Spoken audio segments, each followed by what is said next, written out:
Good morning, everybody, and welcome into another episode of Hawg Hoops Live. I'm your host, Curtis Wilkerson. You can find me alongside the squad, Trey Biddy, Danny West, and Andrew Ellis. Very impressive, much-needed bounce-back win for the Razorbacks last night at Missouri. We're going to talk about the implications from that game, preview a big one coming up this weekend against Tennessee in Bud Walton Arena. We're going to take a closer look at a really tight and interesting SEC race, and check out where Arkansas stands in the latest bracketology because we're less than a month away from Selection Sunday. Of course, we'll get into all your questions, all that and more coming up today on Hawg Hoops Live.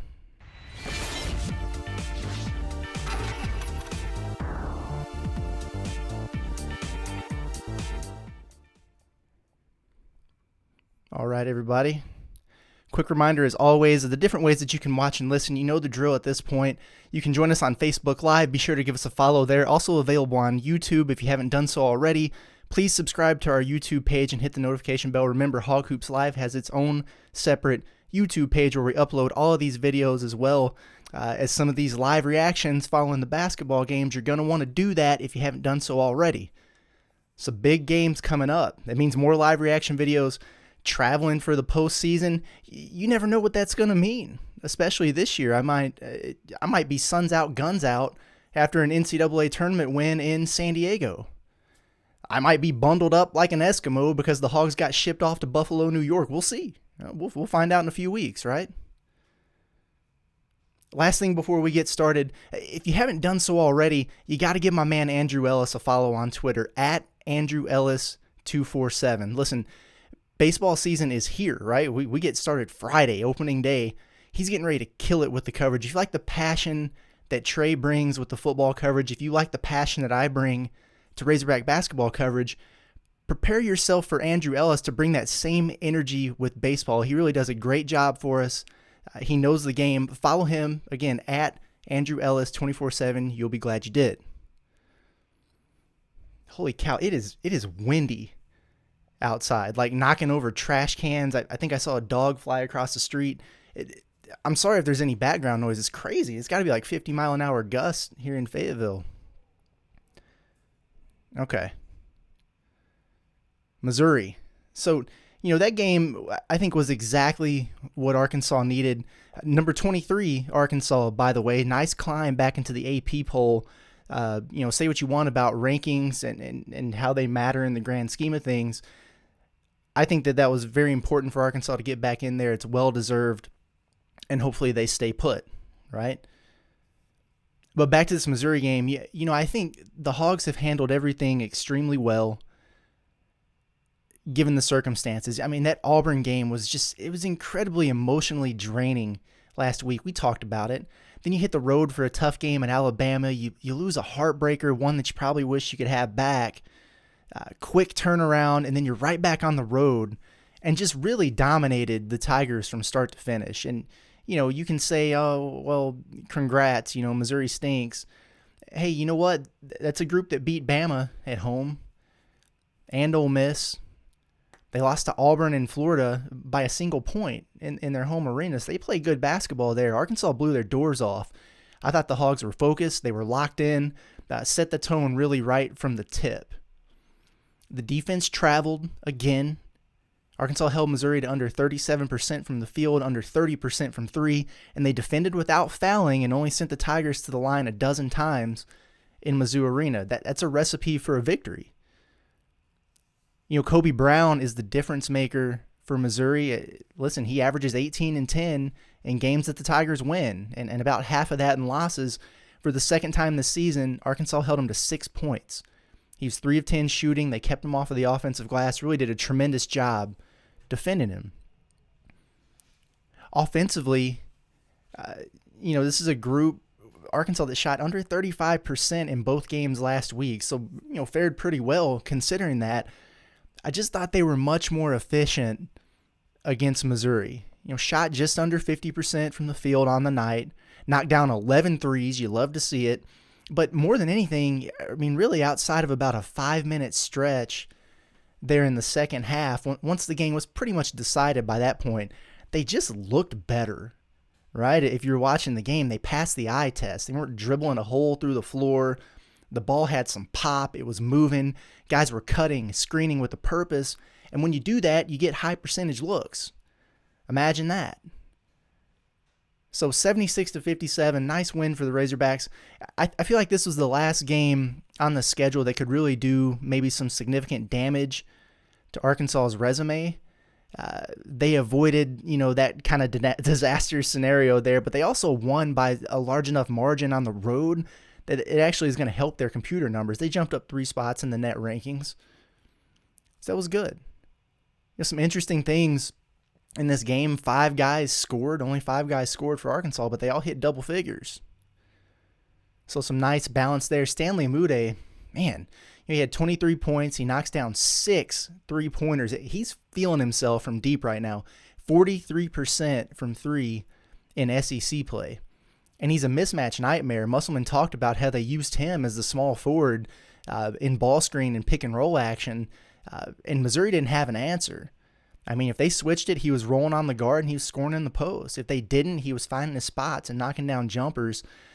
Really cooked Missouri, I thought, in the ball screen action. And I have no idea why they kept helping off or leaving him.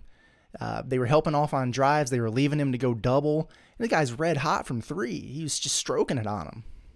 So, thanks for that, I guess. But, I'm telling you, Stanley Umude, he raises the ceiling, in my opinion, for this Arkansas team, just because he's so versatile as an offensive threat when he's locked in.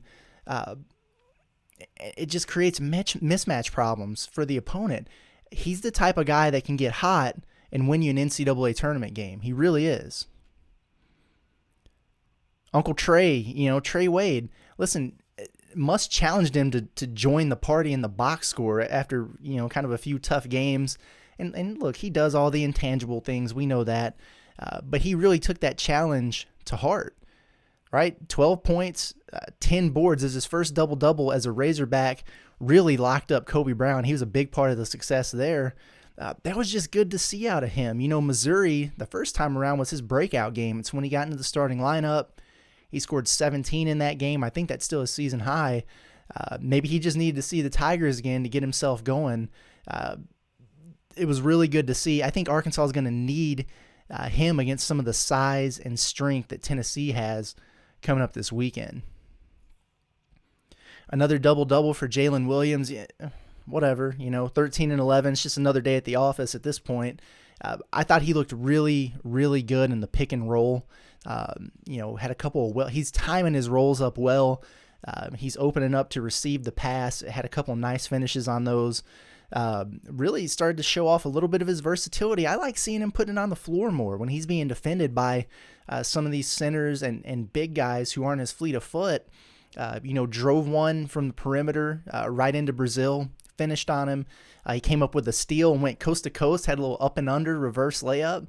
The kid's making himself some money, right? So I think that's 8 double-doubles now for Jalen Williams. It's really been incredible. I don't know that he took a charge. Oh, man, I didn't think about that in the moment. I'm not sure if Jalen Williams took a charge last night, but he did make some key defensive plays. I saw a stat from my buddy Scotty Borderline over at Whole Hog Sports that Missouri was 5 of 21 shooting when Jalen Williams was the nearest defender. That's really good, especially when you're defending on the interior where a lot of those looks are more high percentage, closer to the rim. So really well done by Jalen Williams. J.D. Notae was fine. He had 17 points, hit some really big threes. 5 turnovers, though, is still too many. He had been cutting those down. Got a little careless with it. I thought the offense got stagnant at times in the second half as he was just kind of dribbling the clock out. Now, that was by design, I think, to a degree. But you know what? For the most part, he was solid. He had the one – tell me if you've ever heard a more J.D. Notae type sequence, right? He drives into traffic. He gets ripped. Missouri's going back in transition. J.D. sprints back, pokes it out, so he steals it back, gets it, comes the other way, and knocks down the step-back three. If that's not J.D. Notae to a T, I don't know what is. And then Devo, he's been so up and down this season, but Arkansas had some foul trouble last night early on, and he stepped in with 11 points. He looked more under control, more poised. He settled down after kind of a slow start defensively. He struggled when he first came in against Javon Pickett, who's a big, physical wing player, has a weight advantage, a little bit taller than Devo. But you know what? He adjusted. He settled in. And I thought he looked good. He was a big catalyst for Arkansas, knocked down a couple threes. And then once again, I hope that it's something he can build off of and find consistency because he can really elevate this team as well when he's right. Outside of that, that was really it. Chris Likes only played 9 minutes. He was fine when he was in there. I bet you see more of him on Saturday against some of those Tennessee guards.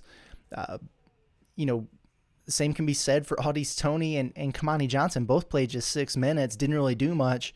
I think for Kamani, it was more about, Jalen, Trey Wade, and Amude having big nights. The minutes just maybe weren't there in this particular game for him. For Toney, man, coming off a 1 of 11 performance at Bama, that's pretty uncharacteristic for him.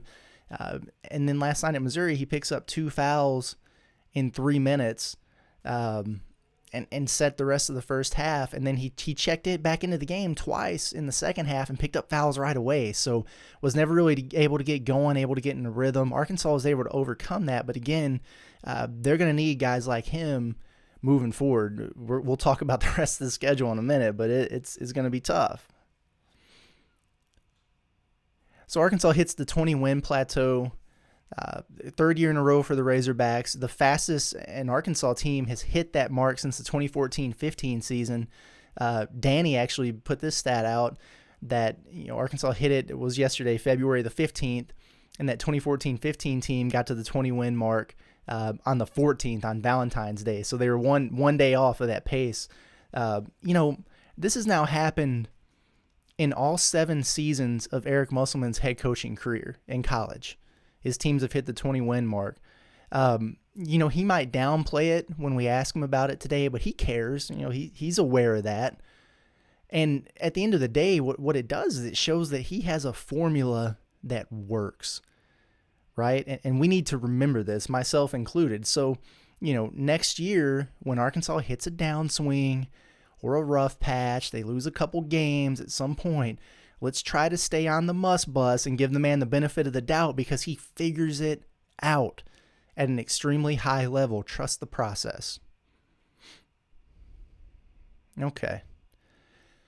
Hey, listen, another massive game in Bud Walton Arena this weekend. Here comes Rick Barnes and number 16 Tennessee, a team that is a lot like Arkansas in many ways. For one, tell me if this sounds familiar based on what we were talking about on this show last week with Arkansas. The Vols have won 8 straight SEC games, and they're coming off an emotional home win. In Tennessee's case, it was over Kentucky last night. Now they're hitting the road for a very, very tough matchup against the Razorbacks. And secondly, with Tennessee, listen, they're good enough offensively, but this is a team that has really fueled its run with stingy defense.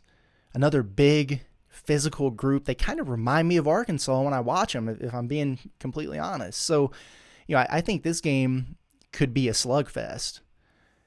I really do. And sometimes you say that and it becomes a shootout. But I believe, and almost expect this game could be played in the 50s or 60s. I really do. Could be an ugly one. Could be a grinder. We'll see. Both teams rank in the top 20 nationally in adjusted defensive efficiency, according to KenPom. Arkansas is number 18, which I think is really impressive considering, to be blunt, how bad they were early in the season. If you think about some of those losses, to get up to number 18 at this point is impressive. They've been the best in the league during SEC play. And on the other hand, Tennessee's number 4 in the country, and that's carried. This is a group, they're 19-6, Arkansas is 20-6. All 6 of Tennessee's losses have been quad 1 games. And they've struggled some on the road. And Arkansas is a quad 1 opponent for them, so I'm not saying Arkansas doesn't have a chance. They absolutely do. I think they're going to win this game at home. But Tennessee's formidable, right? They've got some nice wins. They knocked off Arizona. I think Arizona only has 2 losses. It was a big win. Kentucky thumped them early in SEC play in Lexington. And Tennessee exacted some revenge last night. really impressive in that game. They've got a tough backcourt. Santiago Vescovi, guy averages 14 a night, best shooter, 40%-ish from three. You remember this guy. He's been there forever. I mean, he's been playing since the Anton Beard days, it feels like. It's unreal. Whatever. Kennedy Chandler, a guy to be aware of, super talented freshman point guard. He averages 13.3 points. He's got well over 100 assists. And he's the guy that's neck and neck with J.D. Notae for the lead in the SEC in steals. So got to protect the rock around him. Sakai Ziegler is a really interesting guy. He's kind of come out of nowhere for Tennessee. This is a dude that was a 3-star recruit out of New York. He was kind of a late bloomer, a late signee, honestly. I think he was an August signee. But he's really emerged for them. 5'9", little dude. He's tough as nails, full of energy. Has been making a lot of winning plays for them. He's changed the dynamic of their team quite a bit. They've got a couple big wings, kind of like Arkansas does size-wise with guys like Josiah Jordan-James. He's a former 5-star prospect. Justin Powell, the Auburn transfer, if you remember that guy. And then a lot of size inside. They've got one of their better players who's out for the season with an injury or forward, but they've still got plenty of reinforcements. Looking at their roster, I mean, speaking of guys who've been around for a decade, John Fulkerson is still at Tennessee. I feel like we've watched this guy go up against Bobby Portis and Moses Kingsley and Daniel Gafford, but he's still around, and he's going to get Jalen Williams. But very talented forward, a veteran guy, and he's hurt Arkansas in the past, so an important matchup to keep an eye on. He's been coming off the bench, actually, in kind of a 6-man role, which kind of goes to show you the depth that Tennessee has. Uros Plasic, big Euro 7-footer. He's been there for a couple years. He's only playing about 15 minutes a game, but he starts. Big physical guy, maybe even a little dirty the way that he plays. And then they got a pair of 6'10 freshmen that they'll throw at you. In Brandon Huntley Hatfield, Jonas Adu is a guy that stepped up for him lately. So, this is a Tennessee team that is deep. They're big, they're physical, they're talented. But they're walking into a hornet's nest on Saturday. We know what Bud Walton Arena is capable of. You don't have to just be slightly better than Arkansas to win in Bud Walton Arena on a Saturday this time of year for a ranked matchup. You better be significantly better if you're going to get out of there with a win. I think it's going to be a great game, an awesome atmosphere, and one that has some significant implications. I mean, if you check out those SEC standings, Auburn has some separation there at 11-1, but after Tennessee beat Kentucky last night, the Wildcats and the Vols are tied for second place at 10-3. Arkansas is a game back at 9-4, but you're getting ready to play both of those teams, right? You got Tennessee at home this weekend, you got Kentucky at home next weekend, and then you close the regular season with Tennessee again. So if you're Arkansas, you got an opportunity to play yourself into second place. Not bad after starting 0-3 in league play, right? So the Razorbacks are in a great spot. Another important factor, they're 2 games ahead of the team in 5th place, which means you're sitting pretty at the moment for that double bye in Tampa for the SEC tournament. Got to get that top 4 seed. But it's going to be a rough road to finish this thing out. It's another quad 1 opportunity on Saturday. I said it before, not all quad 1s are created equal, right? So if Arkansas is able to add a win over Tennessee, that's 3 top 20 net victories for the Razorbacks. That's a lot. That's good. Now, you could go beat Vermont or whoever is number 75 in the net on the road, and that's a quad 1 win. But beating a Tennessee or Kentucky or an Auburn, it's just better. And so when we see these metrics, that plays a factor, but the selection committee does go deeper, right? They're going to weigh the type of wins that Arkansas has a chance to rack up here higher than some of those other ones. So they're not all created equal, right? And, I mean, if Arkansas gets out of this final stretch, I don't know, 3-2 or better, you've got to feel incredible about where you're at if you're a Razorback fan. Tennessee at home this weekend, they're net number 9. A trip to Florida, that's a quad 1 game. Listen, I watched Florida a lot. I watched them last night. I don't think they're very good. Arkansas hasn't won there since Nolan Richardson was the head coach. So, they're going to have to exercise some demons if they're going to win in Gainesville, right? They're very much capable. If there was a year to do it, this is it. But man, it's been a while. Always tough to play there. Then you got Kentucky coming into Bud Walton Arena. They're net number 3. LSU comes to Bud Walton Arena. That'll probably be senior day. Listen, they're still hanging around at net number 16. They're playing a lot better now that Xavier Pinson is healthy. They're going to have some revenge on their mind. That's not going to be an easy game. And then you close the season with a return trip to Tennessee, head to Knoxville. That's going to be tough. Man. But, I think last night pretty much punched Arkansas's ticket for the dance, barring anything crazy. I'm a geek with the numbers, right? So I ran the simulator on Torvik, which is an awesome analytics site. And if Arkansas goes 0-5 to close the season, which they won't, but if they did, Torvik still has them projected in the field based on all the numbers and all the things that factor in there. It'll be a lower seed, but they still have them in. I think they're at like a 98.9% chance or something. So in a pretty good spot there to where you're at the point where for the most part you're playing for seeding, right? Right now, the Hogs are trending on that 6-7 line pretty much everywhere you look. I think Lenardi has them as a 6 playing Oklahoma. I've seen a few people having them as a 7, maybe playing a Wake Forest. So, that's kind of where they're at right now. If you go to Bracket Matrix, Arkansas is included in all 119 brackets. You got to feel good about that with an average seed of 6.8 right now. I think the highest I saw was a 5 and the lowest I saw was a 9. I haven't looked since yesterday, but it's kind of what you're looking at. So, you can play yourself up or down at this point. Obviously, you want to stay away from that 8-9 game. If you're Arkansas, I think winning last night helped you with that big time. And that's probably what Arkansas will be looking at if they went, say, 1-4 or maybe 2-3.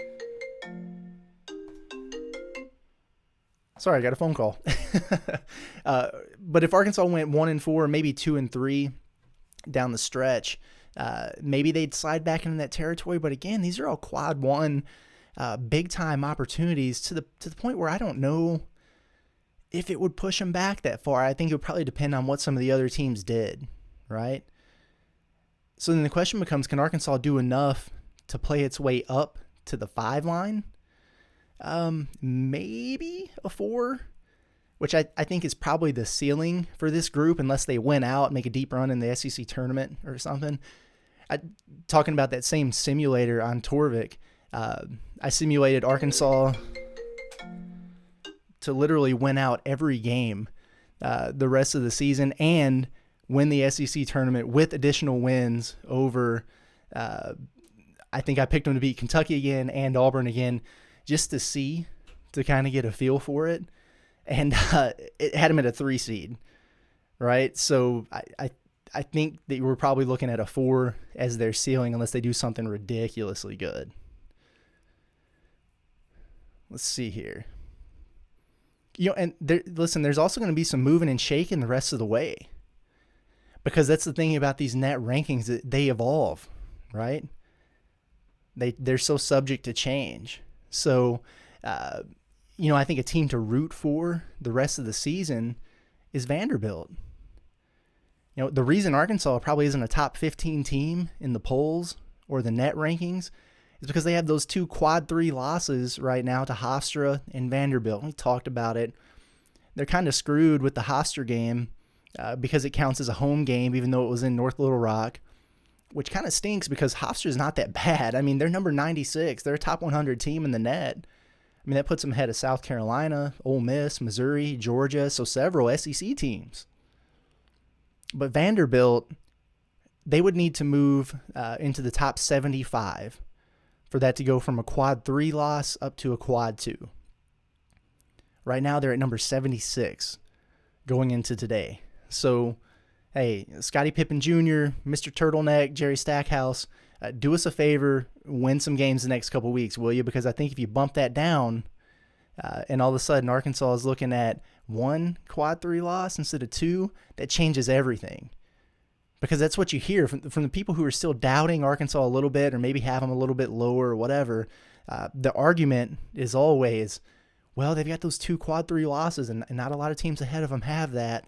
Now, I think that's a flaw in the system because I don't know how long you should be punished for things that happened early in the season. Now, they have won 10 out of 11 in SEC play and against a Big 12 school. I think that should weigh a little bit heavier because teams evolve, right? They figure it out over the course of the year. But again, the net, while it's used as a major evaluation tool, the selection committee, they dig a little bit deeper, right? And so I think they'll see that. But you got to finish strong. You know, another one to maybe keep one eye on is Kansas State. And listen, they're not bad at all. And they hit probably a 2-week rough patch this season with what they got hit with COVID. They lost a bunch of 1-possession games. But listen, they're playing well. They've kind of worked their way back into that bubble conversation. They're at number 61 in the net right now. And they would need to it was a neutral site win for Arkansas, so they would need to be top 50 to move to a quad 1. So you think 11 spots, that might be a lot, but they've got a lot of opportunities left. They play Oklahoma State, Kansas, Iowa State, Texas Tech, Oklahoma. So if they finish strong, that could be kind of a surprise bump to the resume for Arkansas. So it'll be interesting to see how all that plays out. I love this stuff, man. I could look at this all day, you know, especially now where we're just a few weeks out from having a bracket. It's crazy. And like I was saying earlier, this is kind of a back to normal March Madness, right? It's not, the whole thing's not going to be in Indianapolis in a bubble, which was cool like last year, but the sites are going to be spread across the country. So here are the possibilities for the first 2 rounds of the NCAA tournament. For those who may be looking to follow the Hogs, you want to travel, you want to go to the tournament, Buffalo, New York, no thanks, I'm good. Indianapolis, I like Indianapolis a lot, but we were just there. It would kind of be cool to check out something a little bit different, right? Fort Worth, Texas, I mean, that would be a big crowd. That would probably be best for, getting some sort of home court advantage. Portland, Oregon, I don't know. I mean, it's different. Greenville, South Carolina, sign me up.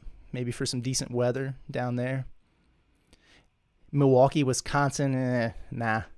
That reminds me too much of that Detroit game. They got sent to Detroit a few years ago. Was that when they lost to Butler? I think they were in Detroit. Milwaukee. Pittsburgh, that could be fun. And then San Diego, I mean, hey, great. I bet if you ask Muss, that'd be his pick, right? We know he loves San Diego. All right. Let's get to some questions, comments, see what we have. Like always, have a few from the Razor's Edge, and then we'll hop over into the chat. Zabeeler1 asks, how do we get Tony going again? The thing about Tony, he's a unique case because he has to get himself going, right? Because Arkansas doesn't run a bunch of plays and stuff for him, so it's really up to him to assert himself. And he's been a little edgy maybe the last couple games. So maybe just needs a little bit of a reset, mental focus type of deal. But, I'm not overly worried about Tony, honestly. He had that 1 of 11 at Alabama, and he just didn't play well. I know it frustrated a lot of people. He was getting some of his shots blocked in there. Obviously wasn't finishing, but that's kind of a blip on the radar in terms of what he's been.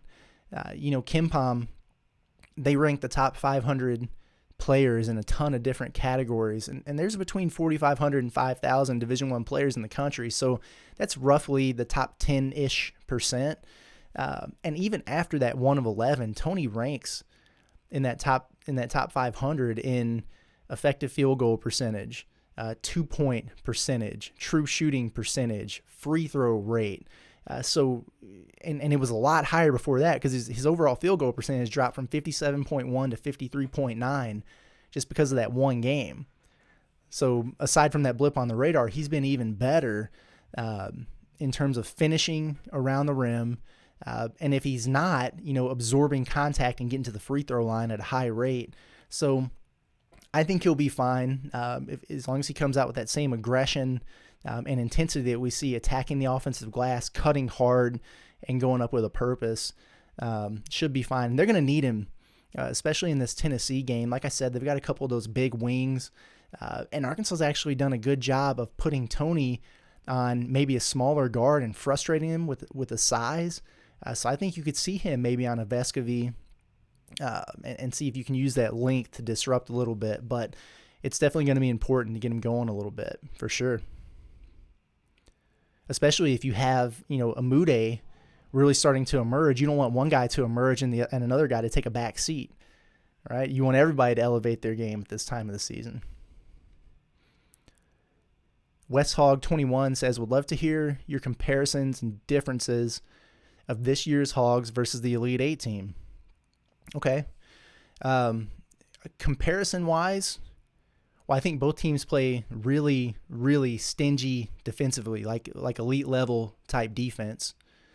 I think both teams kind of have that same DNA and makeup when it comes to just mental toughness, being gritty, having the chops to battle back in games. Even when Arkansas is down double digits, you feel like they always have a chance to come back, and they usually do.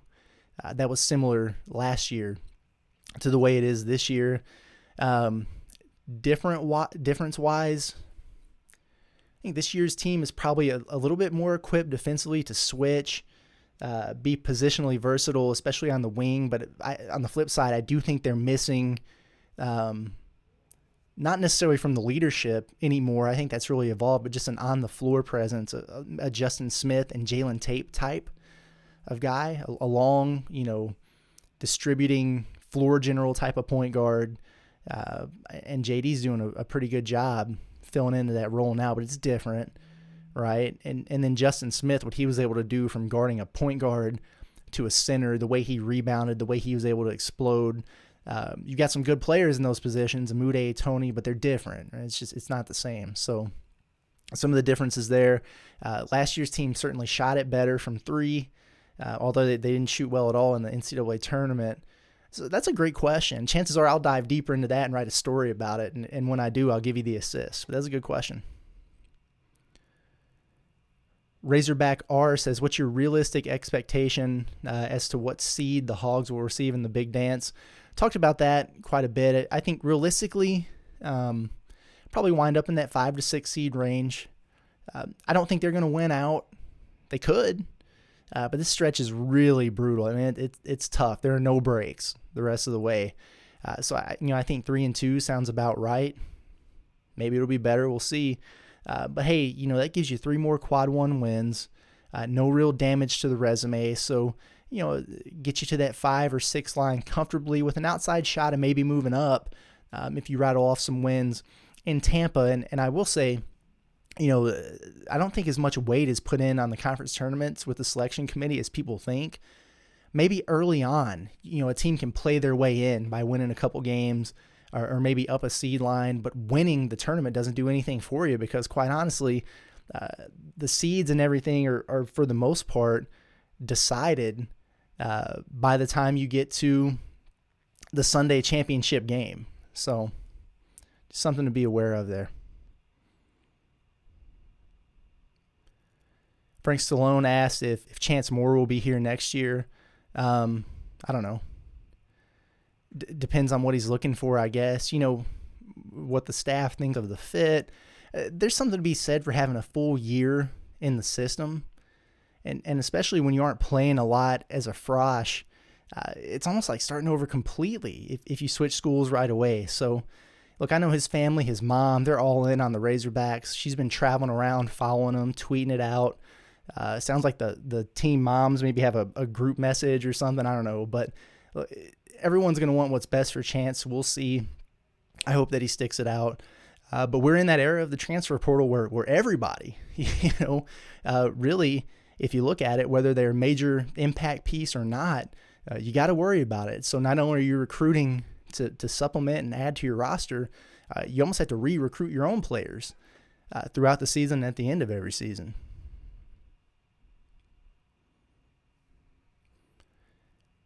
Zay Beeler asks, what are my expectations for the rest of the regular season? Kind of touched on that.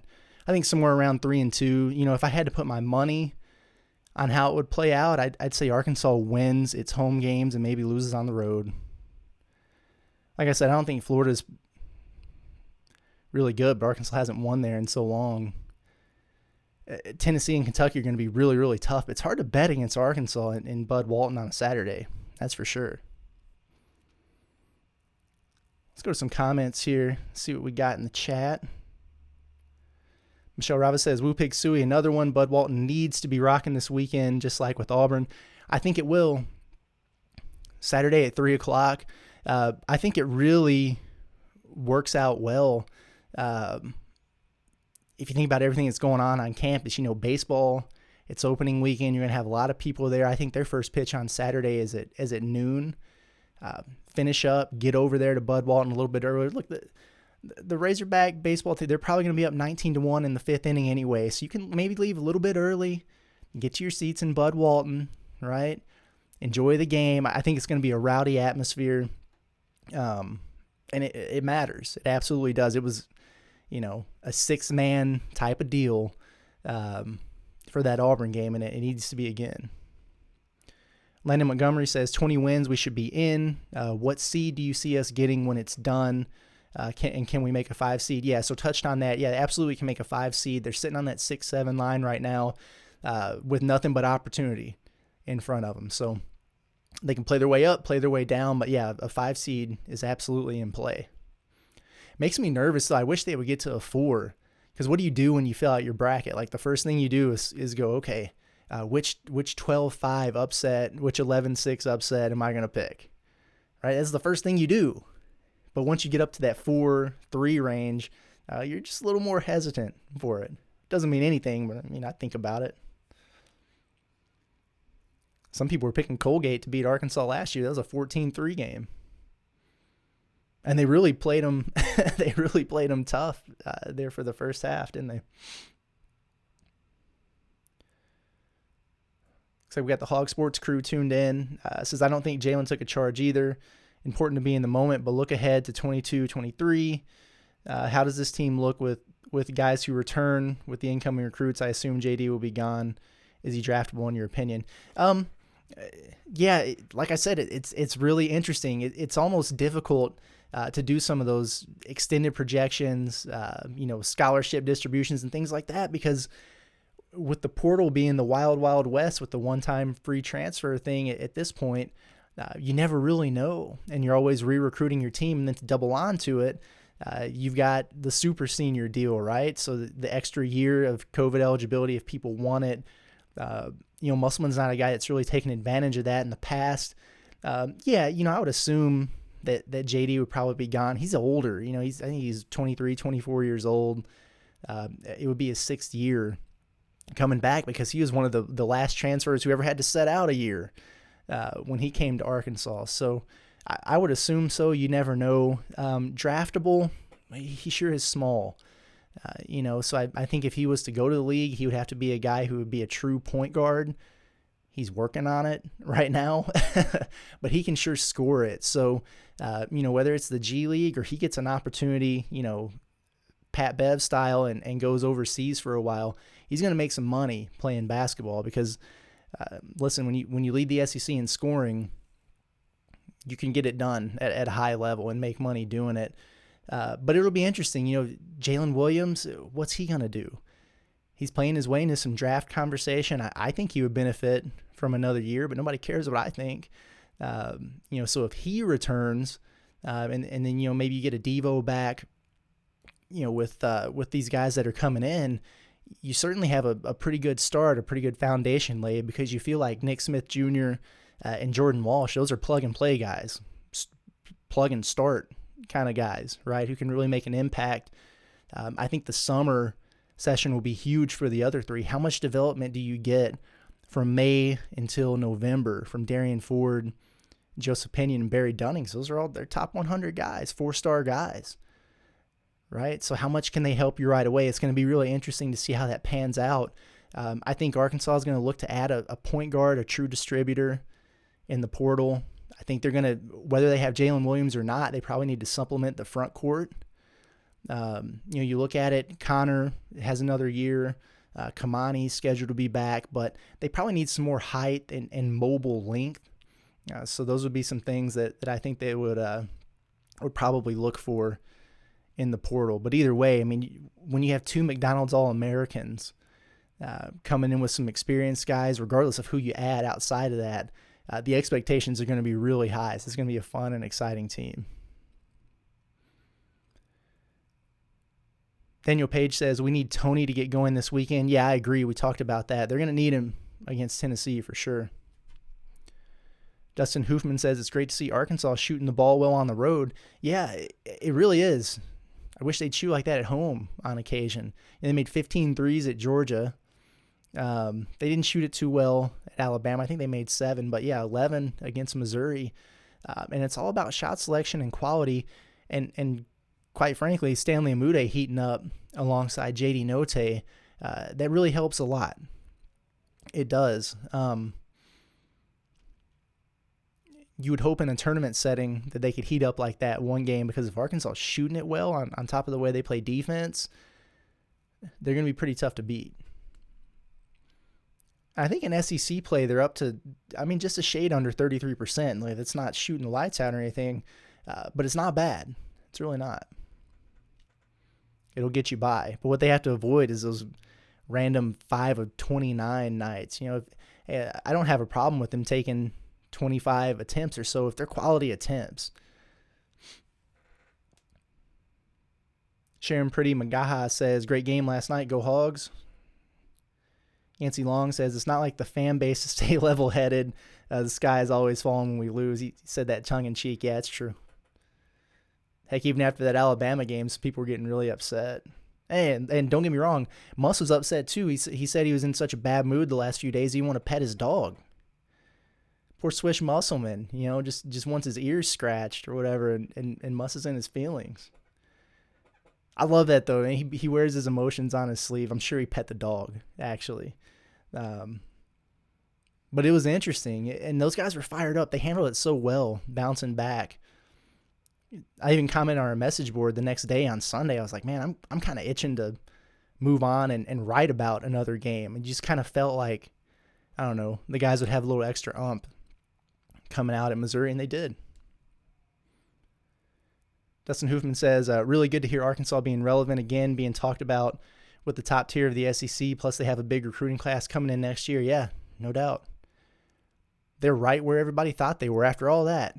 Coming into the season, Arkansas was ranked number 16 in the preseason poll, picked 3rd in the SEC, and you look at it, and if they're able to beat, and it's an if, right? But if they're able to knock off Tennessee at home this weekend, they're going to be pretty close to number 16 in the AP poll, and they're going to be 3rd in the league. So maybe the voters do know what they're talking about. I don't know.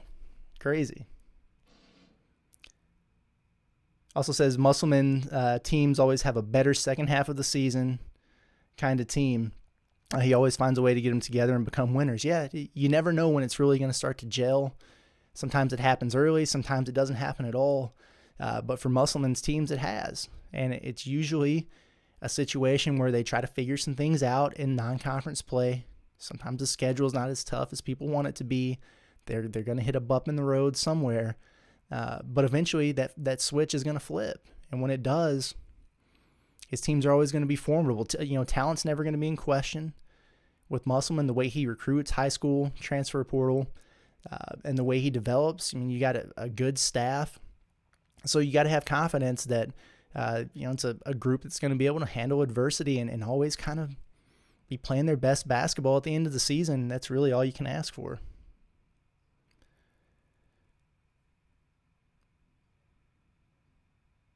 Let's see here. I got to scroll back a little bit. Sure, Musselman wouldn't mind playing in Indiana. Has a little history there. Yeah. Kerry Calhoun says, just love seeing Devo continue to improve. Yeah. He's been showing flashes. He definitely has. He's really good against Auburn. I thought he was really solid at Missouri.